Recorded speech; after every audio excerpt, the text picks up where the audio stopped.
Selamat pagi pemirsa, Lingkar Pagi edisi Jumat 28 Februari 2025 kembali hadir di hadapan Anda. Beragam berita aktual dan terpercaya telah kami rangkum dalam Lingkar Pagi hari ini. Bersama saya Mia Pratiwi, berikut Lingkar Pagi selengkapnya.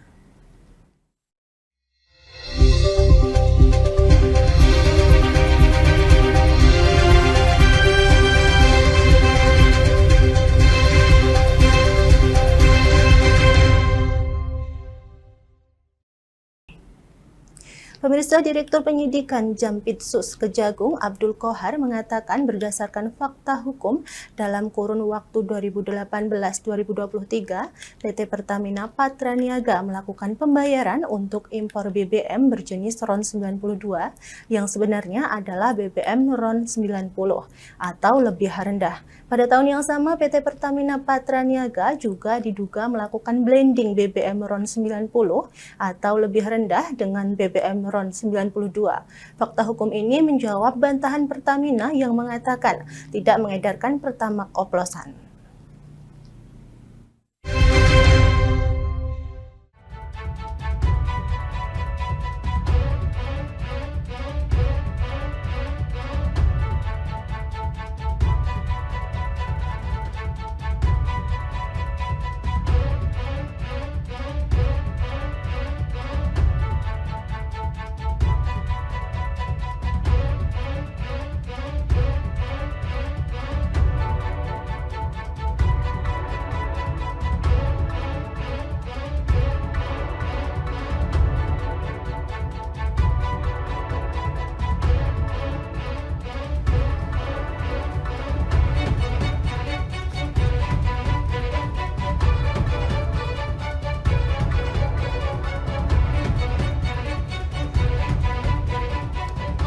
Fakta yang ada dari transaksi RON 88 di blending dengan 92 dan dipasarkan seharga 92. Nah, apakah itu nanti RON 92 tidak? Ini ahli akan meneliti, tapi fakta-fakta alat bukti yang ada seperti itu. Transaksi menyatakan seperti itu. Untuk harga, nah itu seharga dengan RON 92. Kejaksaan Agung membuka peluang memanggil Basuki Cahayapurnama atau Ahok selaku mantan Komisaris Utama PT Pertamina periode 2019-2024. Kejagung mengatakan tidak menutup kemungkinan mengundang pihak-pihak yang terlibat sebagai saksi kasus dugaan korupsi tata kelola minyak mentah dan produk kilang pada PT Pertamina Subholding dan kontraktor kontrak kerjasama K3S tahun 2018-2023.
Jadi siapapun yang terlibat dalam perkara ini, baik berdasarkan keterangan saksi maupun berdasarkan dokumen atau alat bukti yang lain, pasti akan kita panggil untuk dimintai keterangan. Siapapun. Pemirsa, Kejaksaan Agung menetapkan 2 tersangka baru dalam kasus dugaan korupsi tata kelola minyak mentah dan produksi kilang pada PT Pertamina Subholding dan kontraktor kontrak kerja sama K3S tahun 2018-2023. Kedua tersangka tersebut ialah Maya Kusmaya selaku Direktur Pemasaran Pusat dan Niaga PT Pertamina Patra Niaga dan Edward Corner selaku VP Trading Operation PT Pertamina Patra Niaga. Kejaksaan Agung menetapkan 2 tersangka baru dalam kasus dugaan korupsi tata kelola minyak mentah dan produk kilang pada PT Pertamina Subholding dan kontraktor kontrak kerjasama K3S tahun 2018-2023. Kedua tersangka tersebut ialah Maya Kusmaya selaku Direktur Pemasaran Pusat dan Niaga PT Pertamina Patra Niaga dan Edward Corner selaku VP Trading Operation PT Pertamina Patra Niaga. Direktur Penyidikan pada Jaksa Agung Muda Bidang Tindak Pidana Khusus Jampitsus Abdul Kohar di Kejaksaan Agung Jakarta pada Rabu 26 Februari malam mengatakan, kedua tersangka atas persetujuan tersangka RS melakukan pembelian BBM RON 90 atau lebih rendah dengan harga RON 92 sehingga menyebabkan pembayaran impor produk kilang dengan harga tinggi dan tidak sesuai dengan kualitas barang. Tersangka Maya Kusmaya juga memerintahkan Edward Corner untuk melakukan blending BBM RON 88 dengan BBM RON 92. Terhadap 2 tersangka tersebut, setelah dilakukan pemeriksaan secara maraton, tadi mulai jam 3 sampai dengan saat ini, penyidik telah menemukan bukti yang cukup bahwa kedua tersangka tersebut diduga melakukan tindak pidana bersama-sama dengan 7 tersangka yang kemarin telah kami sampaikan. Kedua tersangka baru ini akan ditahan di Rutan Salemba Cabang Kejagung selama 20 hari ke depan, terhitung mulai 26 Februari 2025. Kasus dugaan penggelapan dana desa Tanjung di Kecamatan Sulang telah memasuki babak baru. Penyidik dari Kejaksaan Negeri Kejari Rembang telah menaikkan status kasus ini dari penyelidikan menjadi penyidikan. Meskipun status kasus telah meningkat, Kejari Rembang sampai saat ini belum bisa mengumumkan siapa yang akan dijadikan tersangka.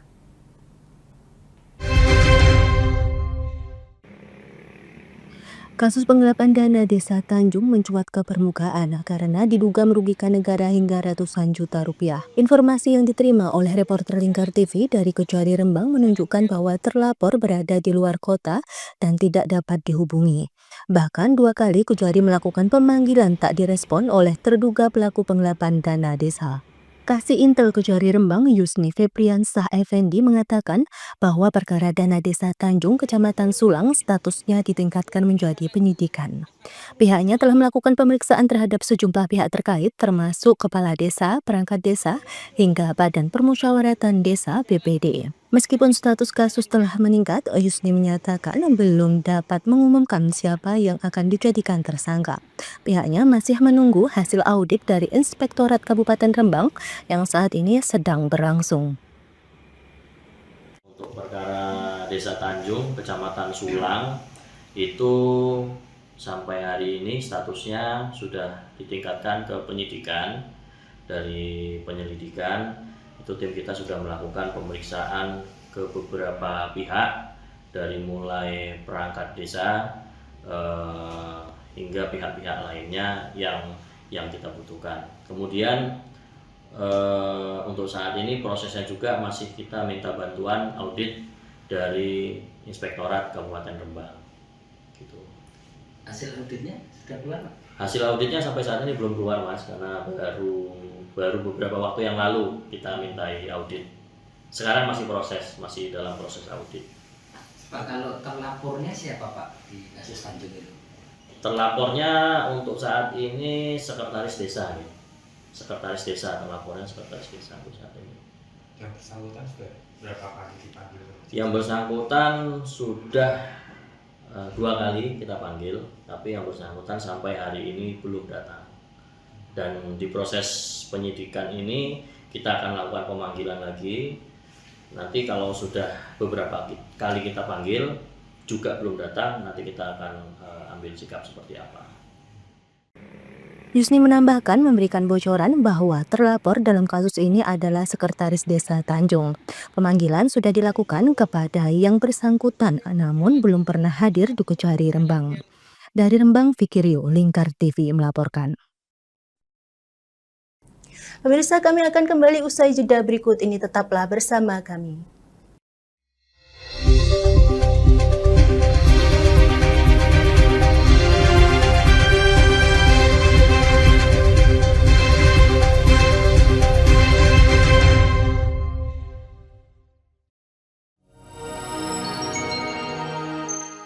Selain si retinol ini, kalau gitu ngomongin retinol, apa sih dok sebenarnya retinol itu? Bagus nih programnya. Yang saat ini ya kayaknya sudah beberapa tahun yang Wah, lalu. boleh banget nih ditonton setiap hari. Meanwhile,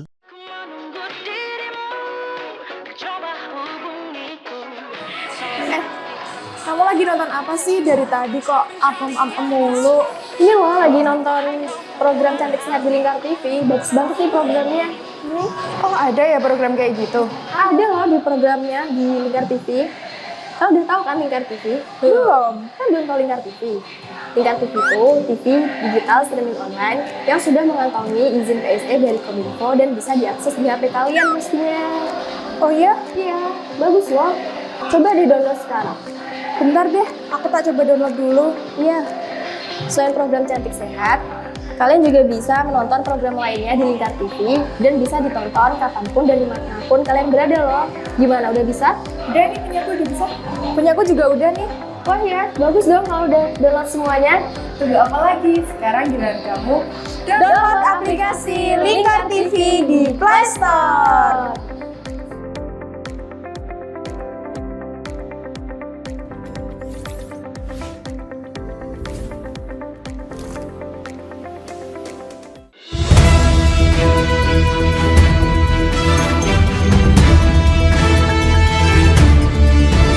Menemani pagi Anda dengan menyajikan berita nasional dan regional yang dikupas secara akurat dan aktual untuk awali hari. Dalam Lingkar Pagi, setiap Senin hingga Sabtu jam 8 pagi hanya di Lingkar TV.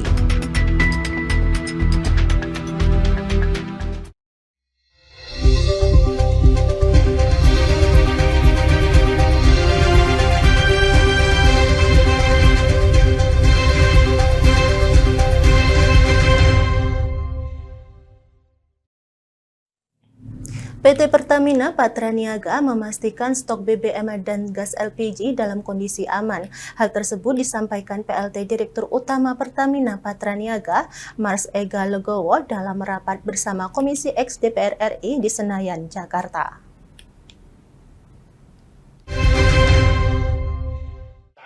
Tangki BBM yang tersebar di seluruh PT Pertamina Patraniaga memastikan stok bahan bakar minyak atau BBM dan gas LPG pada bulan Ramadan hingga Lebaran 2025 dalam kondisi aman.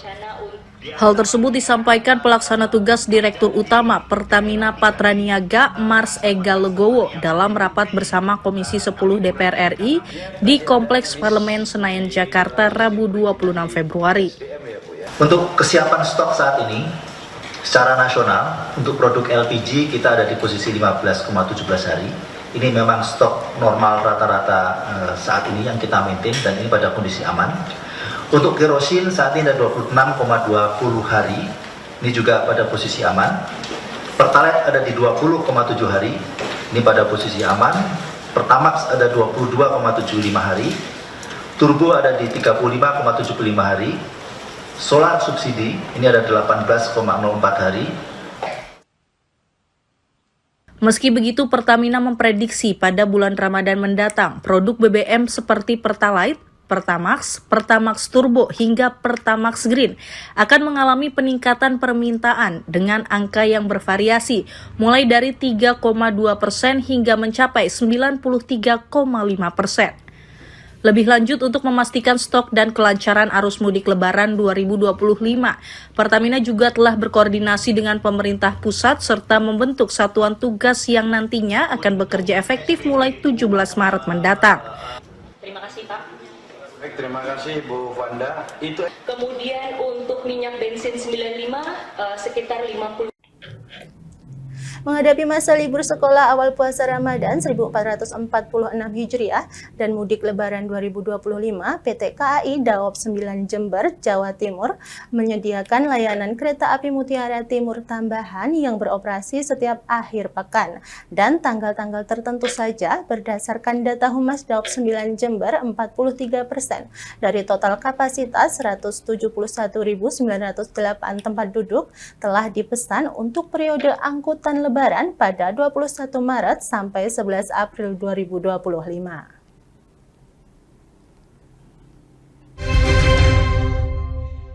Guna mengantisipasi lonjakan penumpang saat akhir pekan dan libur sekolah awal puasa Ramadan 1446 Hijriah, PT Kereta Api Indonesia KAI Daerah Operasi Daop 9 Jember kembali mengoperasikan kereta api Mutiara Timur relasi Banyuwangi-Surabaya setiap akhir pekan dan pada tanggal-tanggal tertentu, salah satunya pada 28 Februari besok.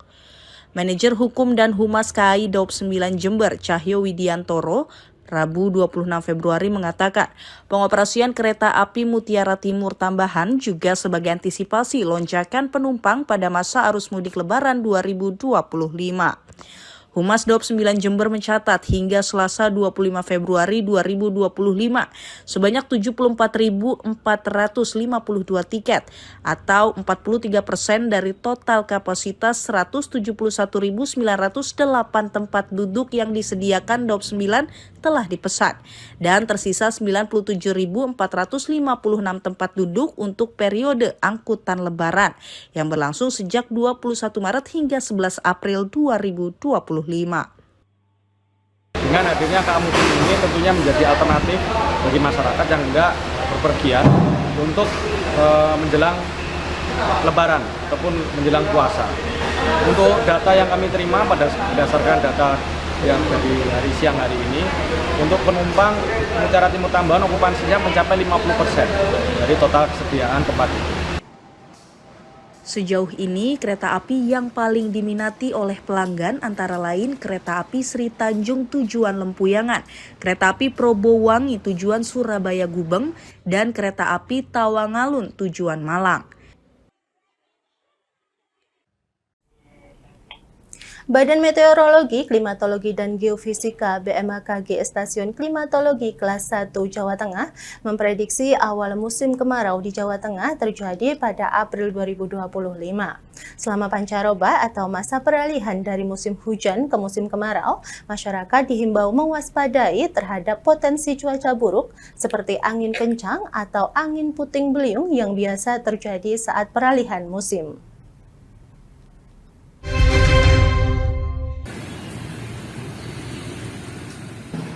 Badan Meteorologi, Klimatologi, dan Geofisika BMKG Stasiun Klimatologi Kelas 1 Jawa Tengah menyebut, intensitas hujan di wilayah Jawa Tengah mulai berangsur menurun. Awal musim kemarau di wilayah Jateng diprediksi mulai terjadi pada bulan April 2025. Prakirawan dan analis iklim BMKG Jateng, Zauyik Nana Ruslana, di Kota Semarang pada Rabu 26 Februari menyatakan bahwa bulan Maret merupakan masa pancaroba. Pihak BMKG pun mengimbau masyarakat agar mewaspadai potensi cuaca buruk seperti terjadinya angin kencang, angin puting beliung, atau hujan es disertai petir yang bisa terjadi saat peralihan musim tersebut. Dan kelurahan. Saat-saat pancaroba adalah pertumbuhan awan-awan dalam bahasa kami ya secara ilmiah atau bahasa meteorologi klimatologi itu namanya awan cumulonimbus. Nah, itu biasanya awan-awan yang bisa menimbulkan potensi curah hujan yang dengan intensitas lebat sampai sangat lebat, potensi angin kencang, kemudian juga berpotensi puting beliung juga. Puting beliung juga awan cumulonimbus, kemudian juga potensi hujan es. BMKG Jateng juga meminta masyarakat di daerah pesisir dan nelayan untuk mewaspadai kondisi cuaca ekstrim tersebut, karena pancaroba juga dapat menyebabkan angin kencang dan gelombang tinggi secara mendadak.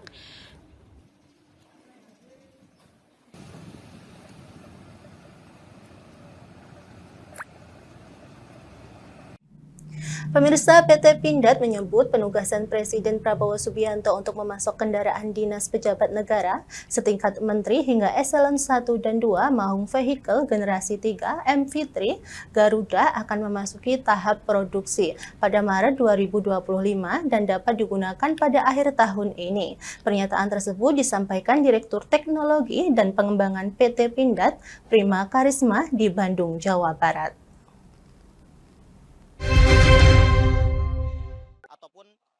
Di sini sudah ada panggung masyarakat yang disajikan berbagai penampilan.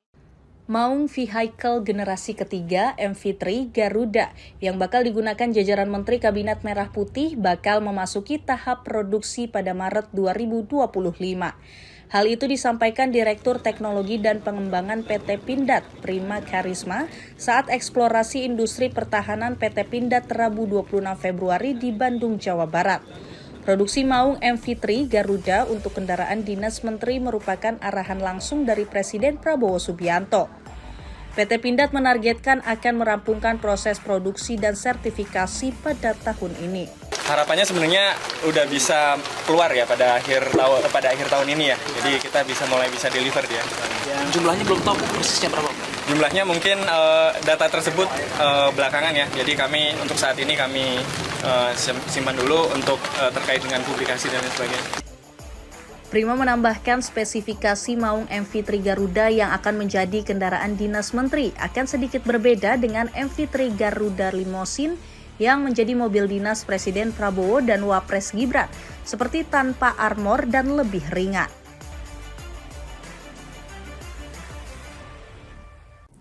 Pemirsa, kami akan kembali usai jeda berikut ini, tetaplah bersama kami.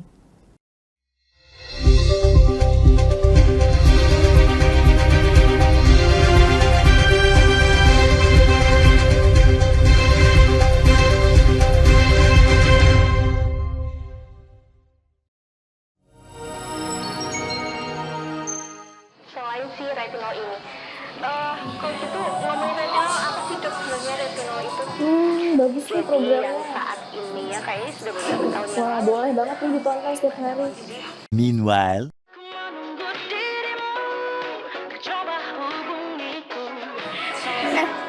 Kamu lagi nonton apa sih dari tadi kok apem-apem mulu? Ini loh lagi nonton program Cantik Sehat di Lingkar TV. Bagus banget nih programnya. Oh, ada ya program kayak gitu? Ada loh di programnya di Lingkar TV. Kau udah tahu kan Lingkar TV? Belum. Kan belum tahu Lingkar TV. Lingkar TV itu TV digital streaming online yang sudah mengantongi izin PSE dari Kominfo dan bisa diakses di HP kalian mestinya. Oh iya? Iya, bagus loh. Coba di-download sekarang. Bentar deh, aku tak coba download dulu. Iya. Selain program Cantik Sehat, kalian juga bisa menonton program lainnya di Lingkar TV dan bisa ditonton kapanpun dan dimanapun kalian berada loh. Gimana, udah bisa? Udah nih, punyaku udah bisa. Punyaku juga udah nih. Wah ya, bagus dong kalau udah download semuanya. Tunggu apa lagi? Sekarang giliran kamu download aplikasi Lingkar TV di Play Store.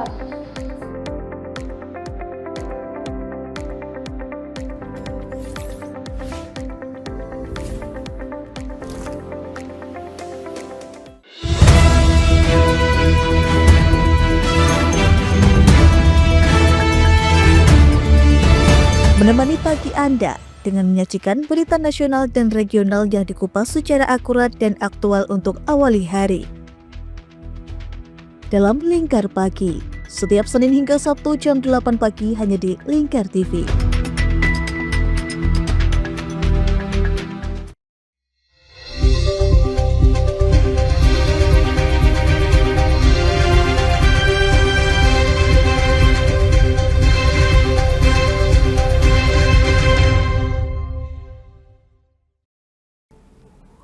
Presiden Prabowo Subianto optimis kehadiran Bank Emas mampu menambah produk domestik bruto PDB sebesar 245 triliun rupiah. Dalam acara peluncuran Bank Emas di Jakarta, Kepala Negara menyebut bahwa sebanyak 1,8 juta lapangan pekerjaan baru juga diperkirakan akan tercipta.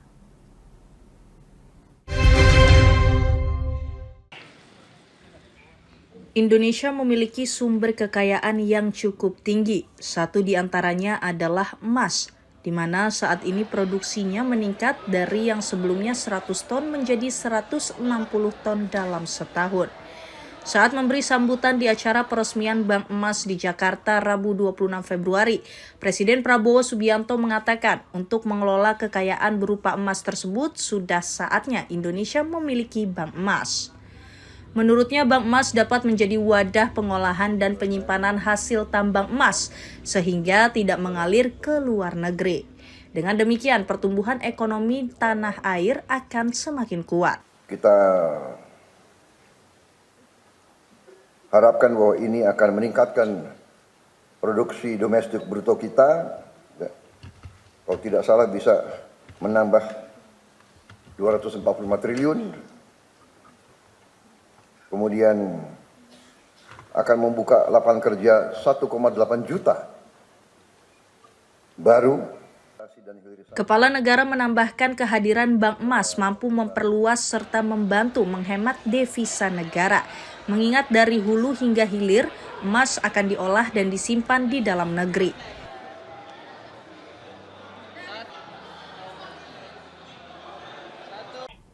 Pemirsa, Menteri Badan Usaha Milik Negara BUMN Erick Thohir menyebut bank emas merupakan wadah penyimpanan yang aman. Erick Thohir mengajak masyarakat dapat memanfaatkan layanan tersebut sehingga tak lagi menyimpan emas di bawah bantal maupun toilet.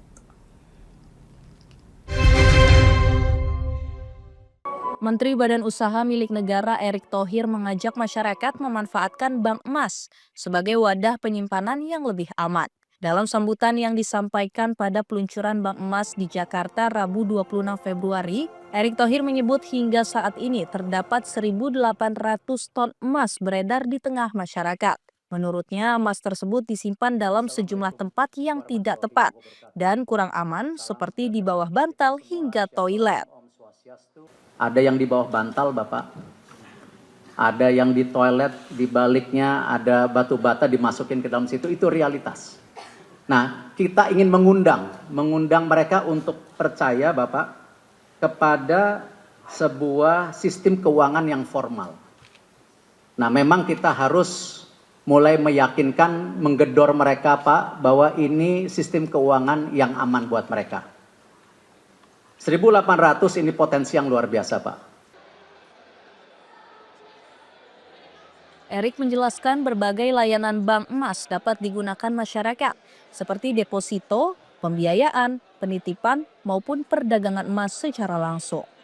Dalam kesempatan tersebut, Erick menyebut bahwa Indonesia memiliki cadangan emas terbesar ke-6 di dunia, yakni mencapai 2.600 ton. Namun dalam hal cadangan emas batangan, emas yang dimiliki tanah air berada di angka 201 ton.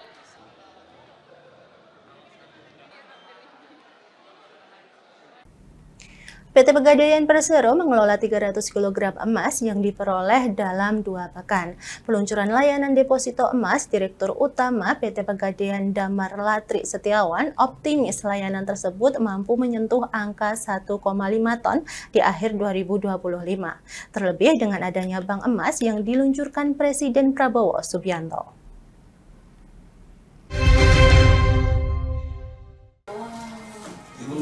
PT Pegadaian Persero menyebut saldo deposito emas masyarakat yang dikelola pihaknya hingga saat ini telah mencapai jumlah 300 kg. Deposito emas merupakan layanan baru di Pegadaian, diluncurkan 2 pekan terakhir ke dalam aplikasi. Menyusul terbitnya izin pengelolaan bank emas dari Otoritas Jasa Keuangan OJK pada Desember 2024. Hal itu diungkapkan oleh Direktur Utama PT Pegadaian Damar Latri Setiawan usai peluncuran bank emas di Jakarta Rabu 26 Februari. Damar mengatakan jumlah tersebut diprediksi akan terus meningkat setelah bank emas resmi diluncurkan. Sebab keberadaan bank emas ini akan menampung tumbuhnya minat masyarakat dalam investasi emas yang cukup tinggi. Dalam waktu 2 minggu, deposito emas Pegadaian sudah 300 kilo emas.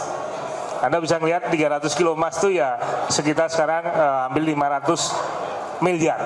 Dalam baru belum dibuka, apalagi setelah nanti di-launching sama Pak Presiden, tentunya masyarakat semakin menarik untuk menabung emas. Karena apa? Di samping mendapatkan gain, mereka akan mendapatkan imbal jasa dari deposito tersebut.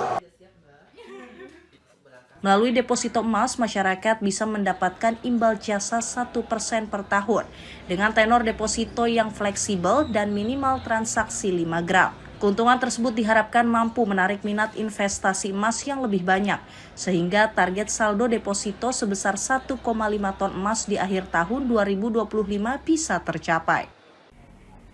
Pemirsa, jalan yang rusak di Kabupaten Jepara sering dikeluhkan oleh masyarakat luas, terlebih di saat musim hujan seperti saat ini, di mana kondisi jalan menjadi lebih parah dan banyak lubang. Menanggapi permasalahan ini, Bupati dan Wakil Bupati Jepara menargetkan dalam 100 hari kerjanya melakukan perbaikan jalan sepanjang 101 km.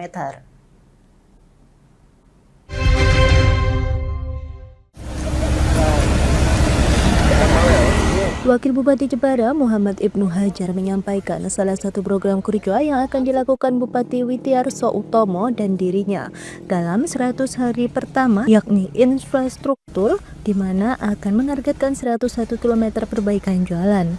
Muhammad Ibnu Hajar menjelaskan jika saat ini tengah dilakukan perbaikan jalan sepanjang 10 km dari total target 101 km. Tak hanya itu, pihak Pemkab Jepara juga tengah menjalin kerjasama dengan pihak ketiga guna melakukan perbaikan jalan provinsi, yaitu Jalan Jepara Klet. Terkait progres jalan, tadi sudah disampaikan oleh Pak Kepala Dinas PUPR, karena target kami dalam 100 hari pemerintahan Mas Wiwin dan Hajar ini, kami mempunyai target 101 km jalan di Jepara ini diperbaiki, dan tadi baru 10 km. Jadi ya, baru 10 km.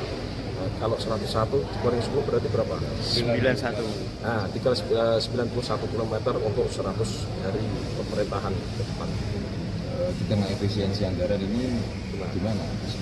Isinya soal infrastruktur lah. Oh ya, kita lihat dulu nanti. Cuma kita lihat kan terkait efisiensi ini kan belum tahu itu ya Pak Arif ya. Belum tahu yang mana yang diefisiensi kan belum. Nah, keterlibatan.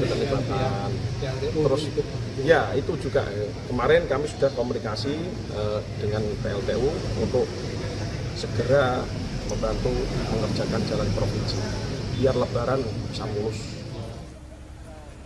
Sementara itu, Kepala DPUPR Kabupaten Jepara, Ari Bahtiar, menyampaikan jika dalam upaya pemenuhan program 100 hari kinerja Bupati dan Wakil Bupati, terdapat 6 titik yang secara bersamaan dilakukan pemeliharaan jalan dengan pendanaan yang bersumber dari dana APBD. Ari menegaskan jika pemeliharaan rutin ini bertujuan untuk menutup lubang jalan guna meningkatkan keamanan bagi pengguna jalan. Adapun jalan yang menjadi prioritas ialah jalan yang menjadi jalur mudik saat menjelang Lebaran nantinya. Jadi Bapak dan Ibu sekalian, jadi terkait dengan pemeliharaan jalan kabupaten ini sudah kita mulai sejak Februari. Yang pertama ini terkait dengan program 100 hari Bapak Bupati. Kemudian yang kedua ini terkait dengan persiapan mudik Lebaran tahun 2022. Saat ini kita berada di Jalan Kadinah, salah satu titik dari 6 titik perbaikan jalan secara serentak di Kabupaten Jepara. Pemeliharaan jalan ini menggunakan dana APBD melalui program pemeliharaan rutin atau klinik, di mana tujuan utamanya adalah menutup lubang jalan agar ada keamanan bagi pengguna jalan, tidak terjadi kecelakaan. Sehingga program yang pertama ini adalah untuk memberikan aman, bukan nyaman. Kalau nyaman memang harus halus, tapi untuk kegiatan ini kita hanya menutup lubang jalan. Berarti ini prosesnya targetnya sampai Lebaran? Bukan, kalau pemeliharaan rutin atau klik ini memang tidak ada batas waktu. Jadi setahun penuh kita melakukan penambalan jalan atau perbaikan jalan. Dari Jepara, Muhammad Aminuddin, Lingkar TV melaporkan. Pemirsa, kami akan kembali usai jeda berikut ini, tetaplah bersama kami.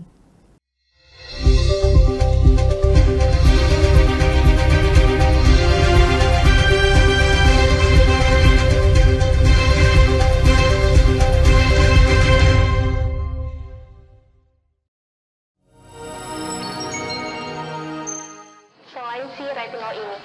Kalau gitu ngomongin retinol, apa sih dok sebenarnya retinol itu?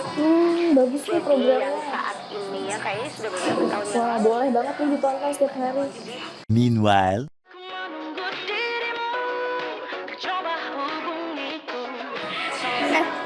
Kamu lagi nonton apa sih dari tadi kok apem-apem mulu? Ini loh lagi nonton program Cantik Sehat di Lingkar TV. Bagus banget nih programnya. Oh, ada ya program kayak gitu? Ada loh di programnya di Lingkar TV. Kau udah tahu kan Lingkar TV? Belum. Kan belum tahu Lingkar TV. Lingkar TV itu TV digital streaming online yang sudah mengantongi izin PSE dari Kominfo dan bisa diakses di HP kalian mestinya. Oh iya? Iya, bagus loh. Coba di-download sekarang. Bentar deh, aku tak coba download dulu. Iya. Selain program Cantik Sehat, kalian juga bisa menonton program lainnya di Lingkar TV dan bisa ditonton kapanpun dan dimanapun kalian berada loh. Gimana, udah bisa? Udah nih, punyaku udah bisa. Punyaku juga udah nih. Oh iya, bagus dong kalau udah download semuanya. Tunggu apa lagi? Sekarang giliran kamu download aplikasi Lingkar TV di Play Store.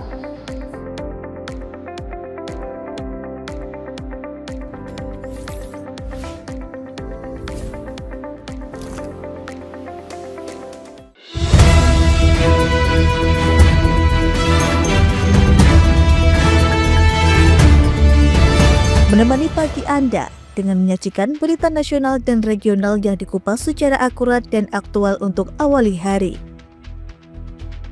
Dalam Lingkar Pagi, setiap Senin hingga Sabtu jam 8 pagi hanya di Lingkar TV.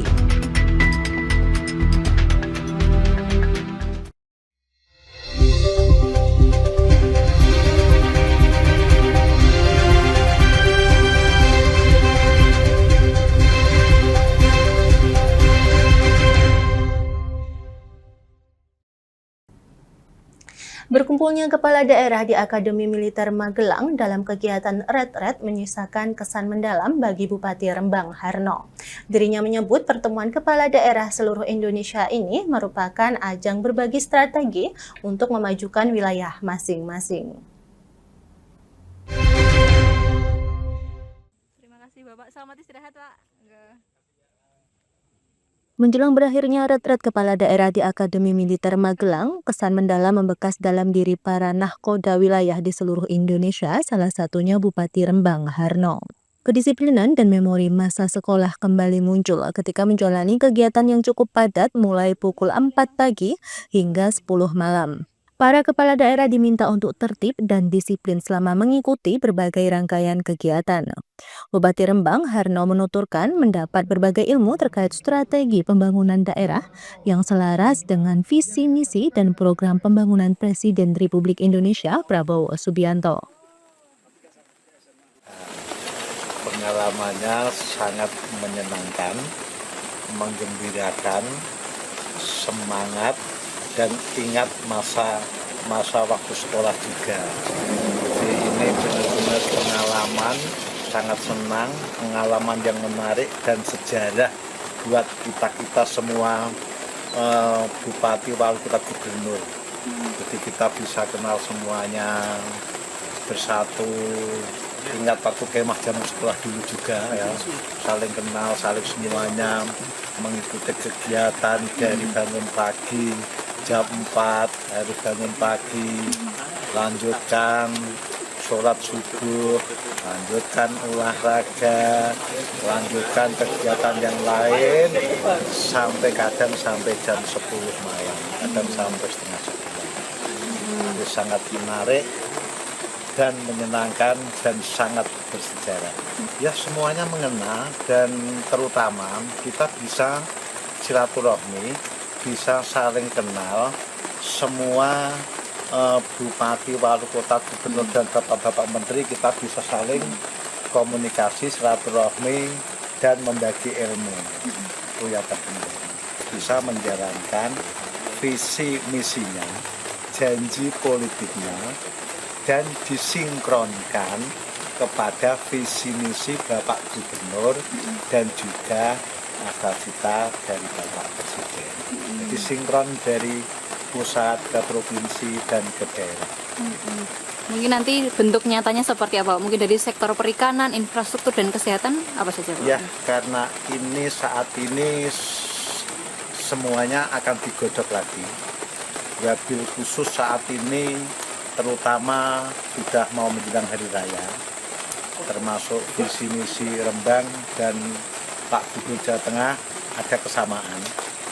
Dan terutama adalah nambah jalan-jalan. Ini yang sangat dibutuhkan masyarakat, sehingga hari raya minimal jalan-jalan provinsi, kabupaten, sing lubang besar-besar tertutup, sehingga kendaraan nyaman dan tidak terjadi kecelakaan. Itu yang sangat dibutuhkan saat ini. Harno menambahkan usai mengikuti red-red bakal langsung melakukan serah terima jabatan pada Sabtu 1 Maret 2025. Bersama pasangannya Hanis Kolil Pero, ia akan fokus terhadap perbaikan jalan untuk memberikan kenyamanan mudik masyarakat di momen libur Lebaran 2025. Dari Magelang, Mutia Parasti, Lingkar TV melaporkan. Para wakil kepala daerah, baik bupati, wali kota, dan gubernur mulai mengikuti red-red pembekalan di Akademi Militer Akmil Magelang. Mereka bakal mengikuti sejumlah kegiatan selama 2 hari. Kedatangan para wakil kepala daerah, gubernur, wali kota, dan bupati se-Indonesia ini dipusatkan di Rindam 4 Diponegoro untuk melakukan registrasi. Selanjutnya mereka menuju ke lokasi retret di Akademi Militer Akmil Magelang dengan menggunakan bus untuk mendapatkan pengarahan dari sejumlah menteri. Jumlah wakil kepala daerah yang sudah datang belum diketahui secara pasti, namun kepala daerah yang saat ini mengikuti retret sebanyak 493 orang.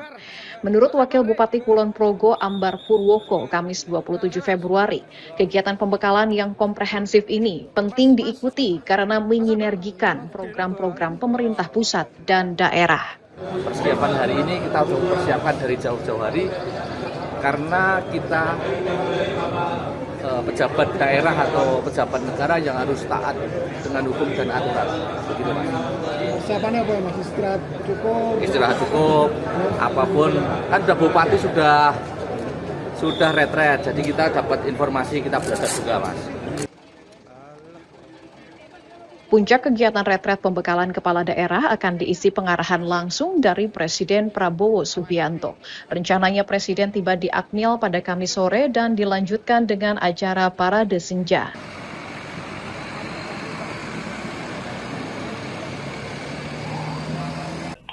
Pemerintah Kota Jayapura, Papua menggelar layanan nikah massal dan sidang isbat bagi 30 pasangan di kota setempat. Kegiatan yang sekaligus memperingati HUT ke-115 Kota Jayapura ini bertujuan untuk memberikan pengakuan atau legalitas dari negara kepada para pasutri.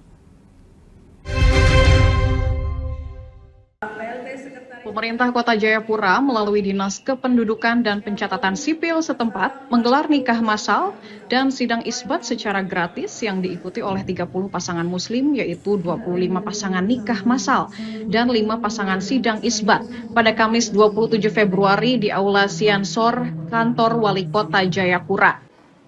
Pelaksana tugas Sekretaris Daerah Kota Jayapura Evert Marauje mengatakan selain memperingati hari ulang tahun HUT ke-115 Kota Jayapura pada 7 Maret mendatang, kegiatan ini untuk memberikan pengakuan atau legalitas dari negara kepada pasangan suami istri tersebut. Hari ini kita nikahkan muslim ada 30 pasangan dan Kristen pada tanggal 5 nanti Maret 70 memberikan pelayanan kepada warga masyarakat Kota Jayapura dalam tertib administrasi kependudukan bahwa nikah, dicatatkan nikahnya itu menjadi sesuatu yang penting. Jadi kegiatan ini rutin dilaksanakan tiap tahun dan animo masyarakat sangat banyak. Kita berharap dengan kegiatan ini maka merupakan upaya dari pemerintah kota untuk memberikan jaminan kepastian hukum bagi setiap pasangan yang menikah di Kota Jayapura dan juga sekaligus membantu masyarakat dalam hal menertibkan dokumen-dokumen kependudukan, termasuk akta perkawinan.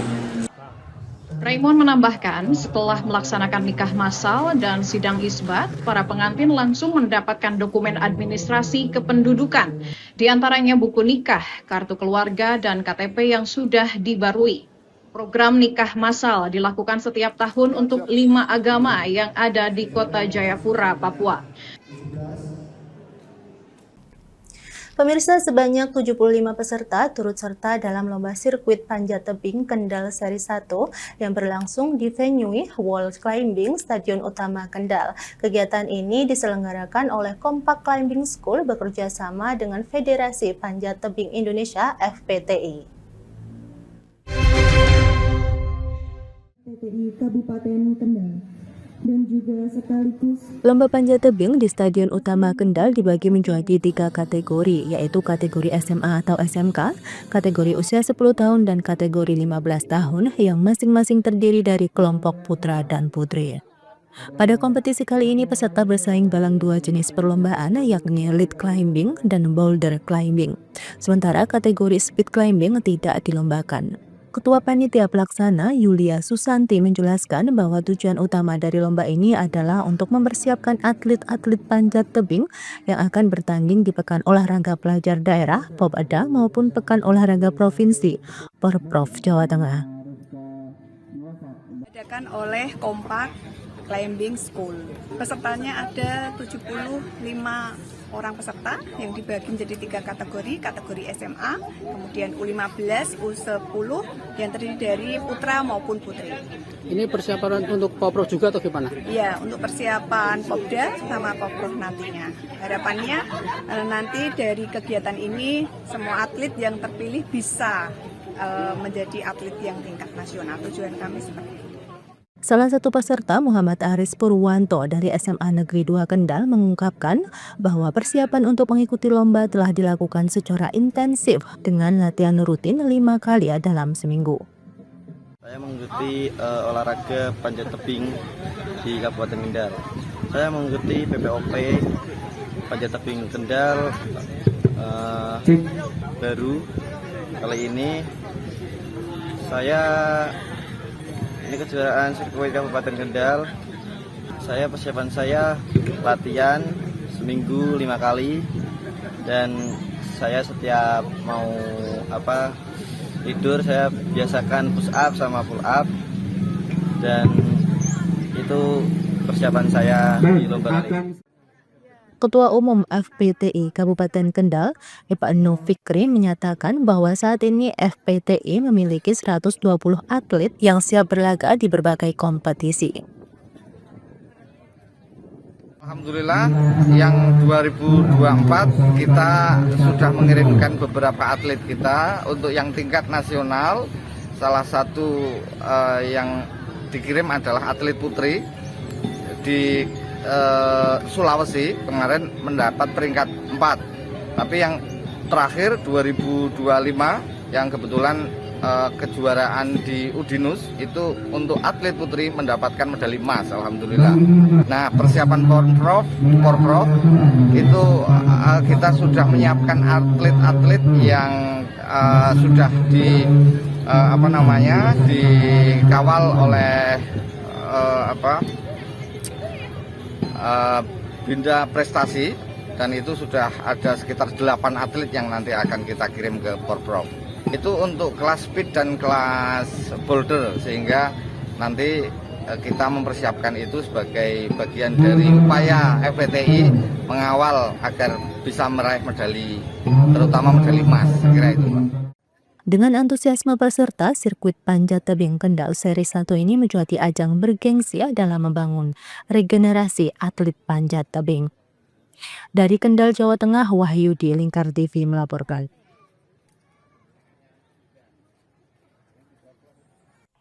Pemirsa, Lingkar Pagi berakhir sampai di sini. Jangan lupa saksikan Lingkar Siang pada pukul 13 WIB hanya di Lingkar TV. Saya Mia Pratiwi, mewakili kerabat kerja yang bertugas, pamit undur diri. Sampai jumpa dan selamat beraktivitas.